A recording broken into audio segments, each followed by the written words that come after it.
ஜோர்தானில் இருக்கின்ற அமெரிக்க படைத்தளத்தை இலக்கு வைத்து ஈரான் அதிரடியான தாக்குதல் ஒன்றை நடத்தியிருக்கிறது. யாருமே எதிர்பாராத சந்தர்ப்பத்தில் இது ஒரு சர்ப்ரைஸான தாக்குதல் என்று சொல்லப்படுகிறது. இந்த தாக்குதல் செவ்வாய்க்கிழமை இரவு இடம்பெற்றிருக்கிறது. அதாவது அமெரிக்க நேரம் மாலை 5:45 நேற்று செவ்வாய்க்கிழமை. அங்கே ஜோர்தானில் நேரம் பார்த்தீங்கன்னு சொன்னால் இரவு 12:45, அதாவது புதன்கிழமை அதிகாலை 12:45 என்று சொல்லலாம். ஈரானிய நேரம் 1:15. இந்த டைமுக்கு பல பலிஸ்டிக் ஏவுகணைகளை பயன்படுத்தி ஜோர்தானில் இருக்கக்கூடிய அமெரிக்க படைத்தளங்களை இலக்கு வைத்து ஈரான் எதிர்பாராத தாக்குதல் ஒன்றை நடத்தியிருக்கிறது என்று சொல்லி அறிவிக்கப்பட்டிருக்கிறது. இந்த தாக்குதல் சம்பந்தமாக அமெரிக்காவினுடைய மத்திய கட்டளை பணியகம் சென்ட்கோம் ஒரு அறிக்கை ஒன்றை வெளியிட்டிருக்கின்றார்கள். அந்த அறிக்கையில் என்ன சொல்லப்பட்டிருக்குன்னு சொன்னால், இது ஒரு எதிர்பாராத சர்ப்ரைஸான தாக்குதல். ஒரு சர்ப்ரைஸான தாக்குதல் ஒன்றை நடத்துவதற்கு ஈரான் முயற்சி எடுத்தது. இருந்த போதிலும் கூட அனைத்து பாலிஸ்டிக் ஏவுகணைகளையும் நாங்கள் சுட்டு வீழ்த்தி விட்டோம் என்று சொல்லி சென்ட்கோம் வெளியிட்டுள்ள அறிக்கையில் சொல்லப்பட்டிருக்கிறது. உண்மையில இந்த தாக்குதல் ஒரு அதிர்ச்சியான தாக்குதலாக தான் இருக்குது. ஏனென்று சொன்னால், பொதுவாக அமெரிக்கா தான் முதல்ல தாக்குதல் நடத்தும் ஈரான் மேலே. பிறகு அதற்கு பதிலடி வழங்கும் விதமாக ஏனைய நாடுகளில் இருக்கக்கூடிய மத்திய கிழக்கினுடைய ஏனைய நாடுகளில் இருக்கக்கூடிய அமெரிக்க படைத்தளங்களை இலக்கு வைத்து ஈரான் தாக்குதல் நடத்துறது. இதுதான் எப்போவுமே நடந்து கொண்டு வர வழக்கமான செயல்பாடு. இப்போ பார்த்தீங்கன்னு சொன்னால், ஈரான் தாங்களாகவே முன்வந்து தாக்குதலை நடத்தியிருக்கிறார்கள். அமெரிக்காவினுடைய மத்திய கட்டளை பணியகம் இதனை ஒரு சர்ப்ரைஸான தாக்குதல் என்று சொல்லி, அவர்களுக்கே சர்ப்ரைஸாக இருந்திருக்க போராடக்கு, அதனால் சர்ப்ரைஸான தாக்குதல் என்று சொல்லி குறிப்பிட்டிருக்கிறார்கள். எனவே இதற்கு பதிலடி தாக்குதலை அமெரிக்கா தொடுக்கலாம் என்று சொல்லி எதிர்பார்க்கப்படுகிறது. எந்த வேளையிலும் அமெரிக்க போர் விமானங்கள் ஈரானை தாக்கலாம் என்று சொல்லி எதிர்பார்க்கப்படுகிறது. ஆனால் இந்த காணொளி ஒளிப்பதிவு செய்யப்படுற நேரம் வரைக்கும் அப்படியான தாக்குதல்கள் இடம்பெற்றதாக எந்த ஒரு செய்தியும் வெளியாகல. உங்களுக்கு தெரியும், ஏற்கனவே அமெரிக்கா டொனால்ட் ட்ரம்ப் அவர்கள் 13 இரவுகள் தொடர்ச்சியாக 13 இரவுகள் தாக்குதலை நடத்தினார். பிறகு கடந்த வெள்ளிக்கிழமை அவராகவே அறிவித்திருந்தார் என்று சொன்னால், நாங்கள் தாக்குதல்களை நிறுத்துகிறோம் பேச்சுவார்த்தைக்கு வசதியாக என்று சொல்லி. ஆனால் ஈரான் சொல்லியிருந்தது தாக்குதலை நிறுத்த சொல்லி நாங்கள் சொல்லவே இல்லை, பேச்சுவார்த்தைக்கு வார என்று சொல்லியும் நாங்கள் சொல்லல. எனவே தாக்குதல் நடத்தினாலும் சரிதான், நடத்தாவிட்டாலும் சரிதான், எங்களுக்கு எல்லாமே ஒன்றுதான் என்ற மாதிரி ஈரான் ஒரு அறிக்கை ஒன்றை வெளியிட்டிருந்தார்கள். அதுக்கு பிறகு 2 தரப்புமே அமைதி காத்து கொண்டு வந்தார்கள். இப்போ திடீரென்று பார்த்தீங்கன்னு சொன்னால், ஈரான் இந்த தாக்குதலை நடத்தி இருக்கிறது. உங்களுக்கு ஞாபகம் இருக்கும் நினைக்கிறேன், அமெரிக்காவுக்கும் ஈரானுக்கும் இடையில ஒரு ஒப்பந்தம் ஒன்று போடப்பட்டது தானே, இஸ்லாமாபாத் ஒப்பந்தம் ஒன்று சொல்லி போடப்பட்டது தானே. அந்த ஒப்பந்தம் போடப்பட்டு கொஞ்ச காலம் ஒரு 2-3 கிழமை நல்ல அமைதியாக இருந்தது. அதுக்கு பிறகு நடத்தப்பட்ட முதலாவது தாக்குதலை ஈரான் தான் அந்த தாக்குதலை மேற்கொண்டது. அதாவது ஹோமுஸ் நீரிணை பகுதியில் போய்கொண்டிருந்த ஒரு சில கப்பல்களை இலக்கு வைத்து ஈரான் தாக்குதல் நடத்தியிருந்தது. அதில் 1-2 கப்பல்கள் சேதமடைந்தன. அதுதான் அந்த ஆரம்பம் என்று சொல்லலாம். அதுக்கு பிறகு அமெரிக்கா அந்த 13 நாட்கள் தொடர்ந்து தாக்குதலை நடத்தினது தானே. எனவே அப்பவும் ஈரான் தான் ஆரம்பித்தது, இப்போவும் ஈரான் தான் ஆரம்பிச்சிருக்குது. அதுக்கு என்ன காரணம் என்று தெரியல. ஒருவேளை அமெரிக்காவை வெல்ல முடியும் என்ற நம்பிக்கை ஈரானுக்கு வந்துட்டுதா, அல்லது அமெரிக்கா பெரிய அளவில் படை நடவடிக்கைகளை எதையுமே ஈரானுக்கு எதிராக மேற்கொள்ள மாட்டார்கள், தனியாக வான்வெளி தாக்குதல்களையும் அல்லது மிரட்டும் பாணியிலான ஒரு சில தாக்குதல்களை மட்டும்தான் நடத்துவார்களே ஒழிய பெரிய அளவில் படையெடுத்து கொண்டு வரதுக்கான வாய்ப்புகள் இல்லை. மிக முக்கியமாக ஈரானிய மண்ணில் அமெரிக்கா கால் வைக்கிறதுக்கான வாய்ப்புகள் இல்லை என்று சொல்லி தெரிய வந்ததன் காரணமாக, எனவே அமெரிக்கா கொஞ்சம் வீக்காக இருக்குது. அதுபோக டொனால்ட் ட்ரம்ப் அவர்களுக்கு நிறைய அரசியல் அழுத்தங்கள் அமெரிக்காவில் இருக்குது. அதுபோக ஆயுத பற்றாக்குறைகள் இருக்குன்னு சொல்லப்படுகிறது. இந்த மாதிரி பல காரணங்களை அடிப்படையாக வைத்து ஈரானினுடைய கைகள் ஓங்கி வருகிறதா என்கின்ற சந்தேகம் இருப்பதாக சர்வதேச ஊடகங்களில் கேள்விகள் எழுப்பப்பட்டிருக்கின்றன. அதனால தான் ஈரான் வலிந்து தாக்குதல்களை மேற்கொள்கிறதா என்கிற ஒரு சந்தேகமும் இருக்குது. எனவே என்ன நடக்க போகுதுன்றதை நாங்கள் பொறுத்திருந்து பார்க்கணும். வெள்ளிக்கிழமை டொனால்ட் ட்ரம்ப் அவர்கள் அறிவித்திருந்தவர் தாக்குதல்களை தான் நிறுத்துவதாக. அதுக்கு பிறகு நேற்று முன்தினம் திங்கட்கிழமை அறிவித்திருந்தவர் ஈரானோட நாங்கள் பேச்சுவார்த்தை நடத்துகிறோம், சுமூகமாக இருந்தது, இதுவரை நடைபெற்ற உரையாடல்கள் நல்லாக இருந்தது என்று சொல்லி அவர் ஒரு கருத்து சொல்லியிருந்தார். அவர் சொன்னதுக்கு பிறகு சர்வதேச சந்தையில் எரிபொருட்களுக்கான விலைகள் எல்லாம் குறைய ஆரம்பித்து பங்கு சந்தையெல்லாம் அதனுடைய மாற்றங்கள் எல்லாம் காட்டியிருந்தது. இப்போ பார்த்தீங்கன்னு சொன்னால் திடீரென்று தாக்குதல் நடத்தப்பட்டிருக்கிறது. எனவே என்ன நடக்க போகுது என்பதை பொறுத்திருந்து பார்ப்போம். அடுத்து வரும் சில மணி நேரங்களில் இதற்கான ரியாக்ஷன் தெரியும் என்று சொல்லி எதிர்பார்க்கப்படுகிறது. இதுக்குள்ள பார்த்தீங்கன்னு சொன்னால் அமெரிக்காவினுடைய போர் விமானங்களும் சவுதி அரேபியாவினுடைய போர் விமானங்களும் இணைந்து ஈராக் மீது தாக்குதல் நடத்தியுள்ளன.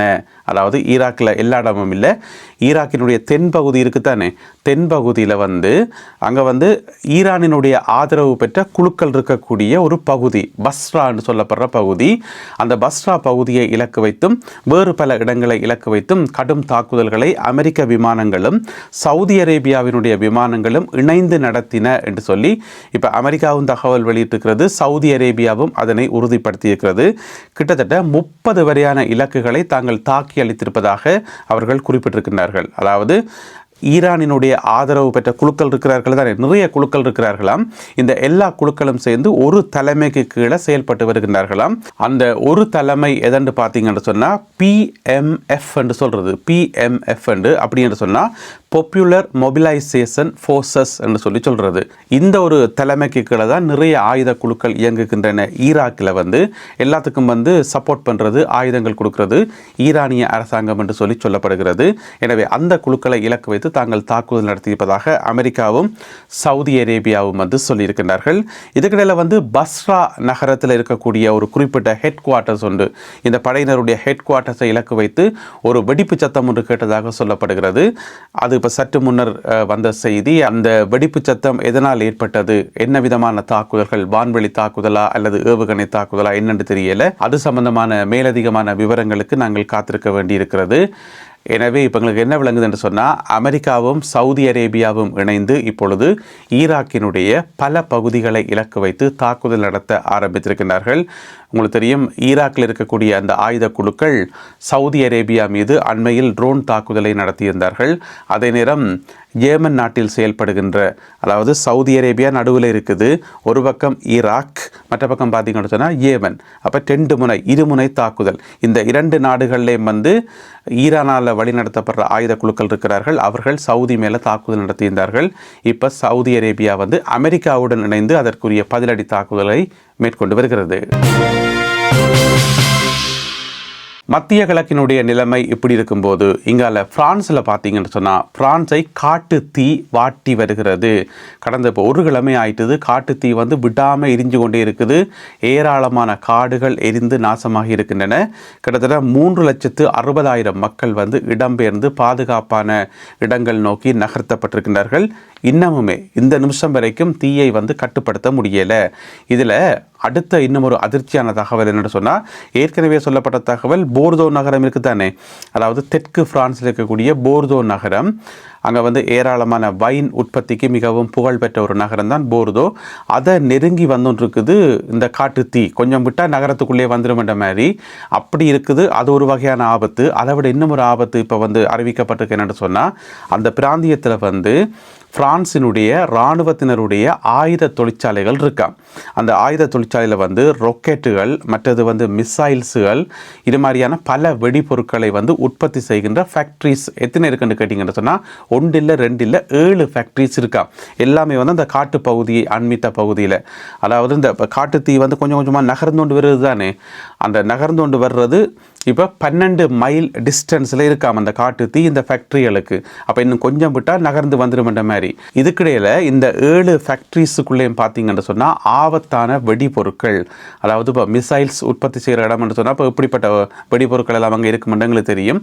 அப்படிப்பட்ட ஆபத்தான வெடிபொருட்கள் அதற்குள் இருப்பதாக, சேமித்து வைக்கப்பட்டிருப்பதாக சொல்லப்படுகிறது. எனவே இப்போ அந்த 7 ஃபேக்ட்ரிஸையும் வெக்கேட் பண்ணி எல்லா பொருட்களையும் கொண்டு போகணும். அப்படி இல்லை என்று சொன்னால் அதுக்கு கிட்ட நெருப்பு நெருங்கி வராதபடி அந்த நெருப்பை அணைக்கணும். ட்ரெண்டில் ஏதாவது ஒரு முடிவை எடுத்தே ஆகணும். ஏனென்று சொன்னால் நெருப்பு துரத்தி கொண்டே வந்துருக்குன்னு சொல்லப்படுகிறது. இதுக்கிடையில் பிரான்ஸை சேர்ந்த பல்லாயிரக்கணக்கான தீயணைப்பு படை வீரர்கள் மட்டுமல்லாமல் ஏனைய ஐரோப்பிய நாடுகளைச் சேர்ந்த பல்லாயிரக்கணக்கான தீயணைப்பு படை வீரர்கள், விமானங்கள், ஹெலிகாப்டர்கள் எல்லாமே சேர்ந்து இந்த மாபெரும் காட்டு தீயை அணைப்பதற்கு போராடி கொண்டிருக்கின்றார்கள். இருந்தாலும் இன்னமும் தீயை கட்டுப்பாட்டின் கீழ் கொண்டு வர முடியவில்லை. இஸ்ரேலிய பிரதமர் பெஞ்சமின் நெத்தன்யாகு அவர்களுடனான சந்திப்பு வெற்றிகரமாக முடிந்தது, ஒரு ப்ரொடக்டிவாக முடிந்தது என்று சொல்லி டொனால்ட் ட்ரம்ப் அவர்கள் சொல்லியிருக்கின்றார். ஆக்கப்பூர்வமாக இருந்தது என்று சொல்லியிருக்கார். எனவே நேற்று செவ்வாய்க்கிழமை மாலை வெள்ளை மாளிகையில் வைத்து இஸ்ரேலிய பிரதமர் பெஞ்சமின் நெத்தன்யாகு அவர்களுக்கும் அமெரிக்க ஜனாதிபதி டொனால்ட் ட்ரம்ப் அவர்களுக்கும் இடையிலான ஒரு சந்திப்பு ஒன்று நடந்தது. எனவே அந்த சந்திப்பு வெற்றிகரமாக நடந்து முடிந்திருக்கிறது என்று சொல்லி ட்ரம்ப் சொல்ல வேண்டியதுக்கான காரணம் என்ன என்று பார்த்தீங்கன்னு சொன்னால், இப்போ கொஞ்ச காலமாகவே நெத்தன்யாகு அவர்களோட முரண்பாடு ட்ரம்புக்கு வெளியில் பெருசாக தெரியலை, இருந்தாலும் சில கருத்து முரண்பாடுகள் இருந்ததாக அமெரிக்க ஊடகங்களே செய்தி போடப்பட்டிருக்கிறது. அது காரணம் ஈரானோட அமெரிக்கா செய்து கொள்ளப்பட்ட அந்த ஒப்பந்தம் ஒரு காரணம். ரெண்டாவது அமெரிக்காவினுடைய பேச்சை மீறி, அமெரிக்கா சொல்ல அதையும் மீறி லெபனானில் தொடர்ந்து தாக்குதல்கள் நடந்து கொண்டே இருக்குது. அது அடுத்த காரணம். எனவே இந்த மாதிரியான பிரச்சனைகள் காரணமாக ட்ரம்புக்கும் நெத்தன்யாகுக்கும் இடையில் ஒரு டிஸ்டன்ஸ் ஒன்று வந்ததாம்.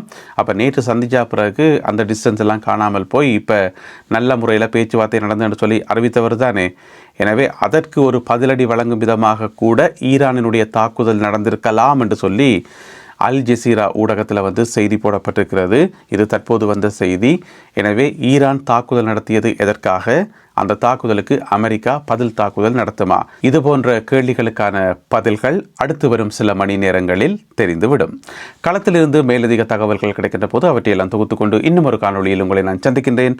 அதுவரை நன்றி, வணக்கம்.